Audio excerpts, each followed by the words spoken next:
નમસ્કાર. દિવસભરના તાજા સમાચારોમાં તમારું સ્વાગત છે. તમારી સાથે હું છું પિનલગીરી ગોસ્વામી. સમાચારો વિસ્તારથી જાણીએ એ પહેલા મહત્વના સમાચારો ઉપર એક નજર.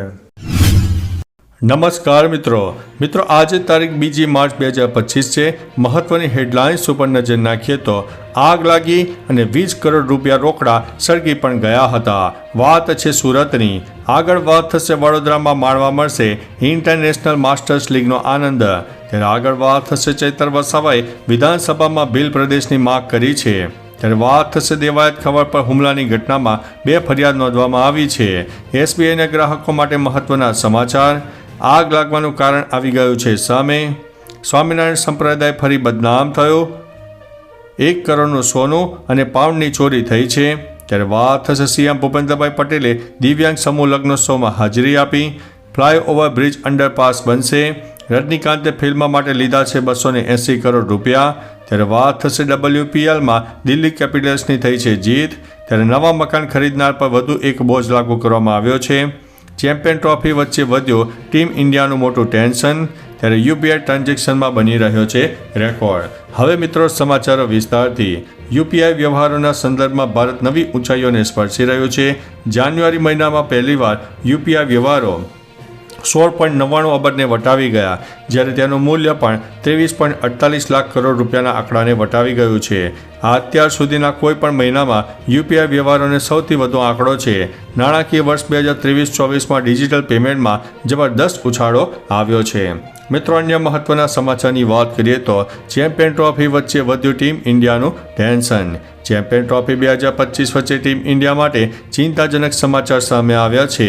અહેવાલો અનુસાર ભારત પાકિસ્તાન મેચ દરમિયાન કેપ્ટન રોહિત શર્માને સ્નાયુઓમાં ખેંચાણનો સામનો કરવો પડ્યો હતો.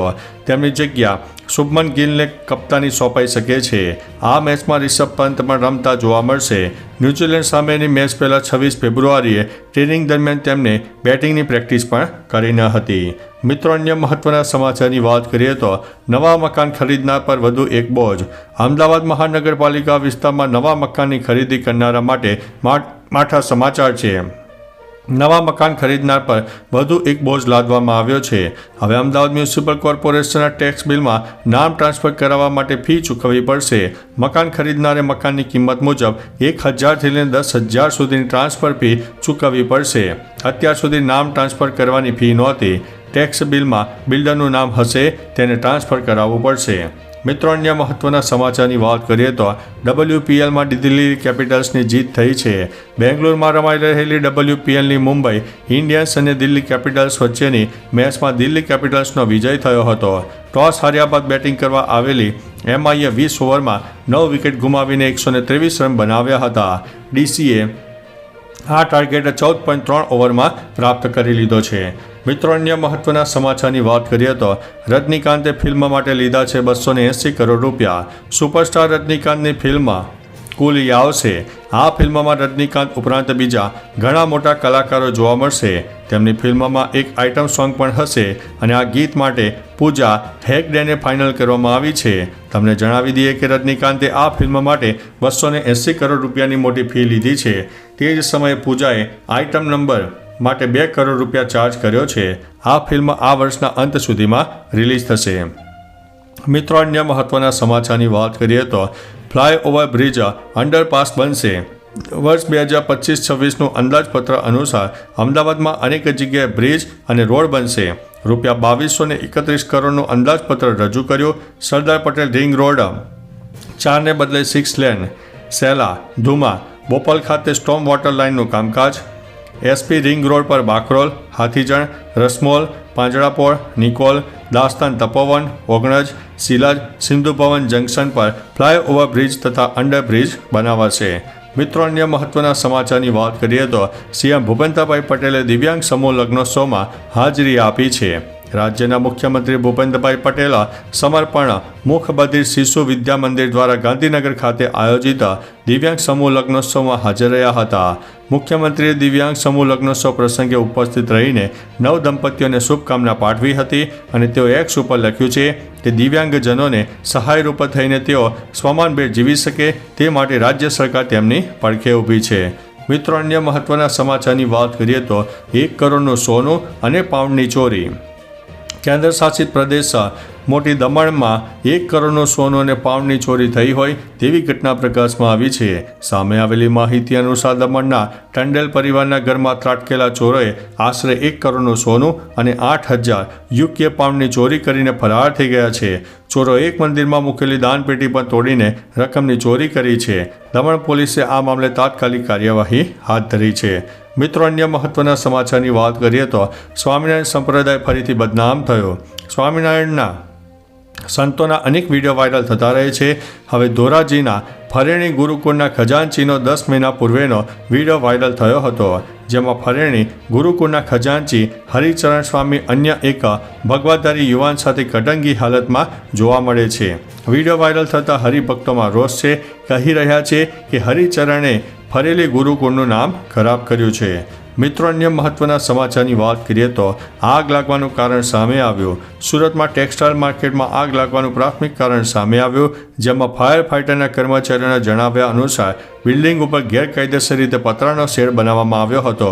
અહીં લાખો મીટર કાપડને ખડકી દેવામાં આવ્યું હતું. આ પ્રાથમિક રીતે પતરાનો શેડ બનાવ્યો હતો, તેના કારણે આગ વધુ પ્રસરી હોવાનું સામે આવ્યું છે.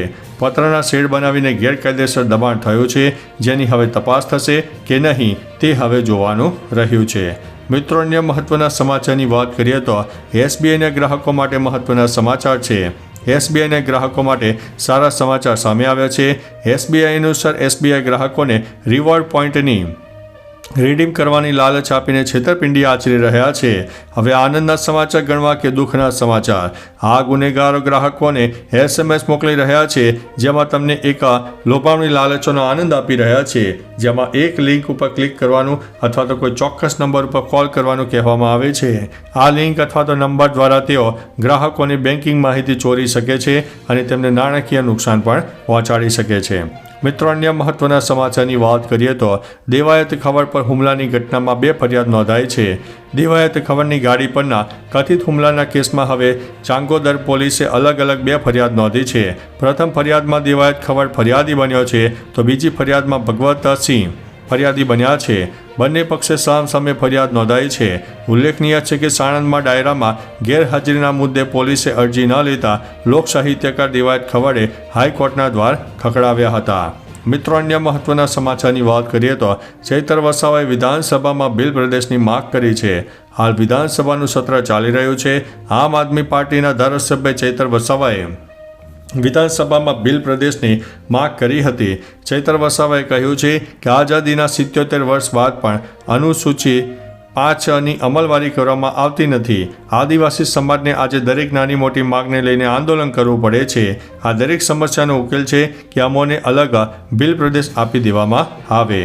મિત્રો, અન્ય મહત્વના સમાચારની વાત કરીએ તો વડોદરામાં માણવા મળશે ઇન્ટરનેશનલ માસ્ટર લીગનો આનંદ. વડોદરાના કોટંબી ક્રિકેટ સ્ટેડિયમમાં ઇન્ટરનેશનલ માસ્ટર લીગ ટુર્નામેન્ટનું આયોજન થશે, જેમાં સચિન, લારા, સ્વાન સહિત 60 દિગ્ગજ ક્રિકેટરો રમશે. વડોદરામાં ઓસ્ટ્રેલિયા માસ્ટર્સ અને શ્રીલંકા માસ્ટર્સ વચ્ચે પહેલી મેચનું આયોજન હતું. કોટંબી સ્ટેડિયમમાં 28 ફેબ્રુઆરીથી 7 માર્ચ દરમિયાન IMLની 6 મેચ રમાશે, જેમાં Bharat, south Africa, England, Australia, West Indies અને શ્રીલંકાની ટીમના માસ્ટર ખેલાડીઓ દેખાશે. મિત્રો, અન્ય મહત્વના સમાચારની વાત કરીએ તો આગ લાગી અને 20 કરોડ રૂપિયા સળગી ગયા. 26 ફેબ્રુઆરીએ સુરતના શિવશક્તિ ટેક્સટાઇલ માર્કેટમાં એવી આગ લાગી કે 822માંથી 700 જેટલી દુકાનો બળીને ખાખ થઈ ગઈ, જેના કારણે લગભગ 850 કરોડ રૂપિયાનું નુકસાન થયું છે. આ ઘટનામાં એક વેપારીએ દાવો કર્યો છે કે તેના 20 કરોડ રૂપિયા રોકડા સળગીને ખાખ થઈ ગયા છે. વેપારી મુજબ આ રોકડા અલગ અલગ પાર્ટીઓના છે અને વેપારીની આખી દુકાન આગની ઝપેટમાં આવી ગઈ હતી. મેયરે વેપારીને અંદર પણ જવા દીધા ન હતા. મિત્રો, અન્ય મહત્વના સમાચારની વાત કરીએ તો KYC કરવાના બહાને ઠગાઈ. વડોદરામાં KYC કરવાના બહાને વૃદ્ધના ખાતામાંથી 74,000 રૂપિયા ઉપાડી લીધા હોય તેવી ઘટના પ્રકાશમાં આવી છે. બેજાબાજ સામે વૃદ્ધે માંજલપુર પોલીસ સ્ટેશનમાં ફરિયાદ નોંધાવી છે. इंडसलैंड बैंक से राहुल बोल रहा हूँ, आपका आधार कार्ड KYC अधूरा है तो करना पड़ेगा. એમ કહીને બેજાબાજે વૃદ્ધ સાથે છેતરપિંડી કરી અને પોલીસે આરોપીની શોધખોળ શરૂ કરી છે. તો ચાલો મિત્રો, ફરીથી દેશ અને દુનિયાના સુપરફાસ્ટ સમાચાર લઈને મળતા રહીશું. ત્યાં સુધી અમને રજા આપશો. નમસ્તે.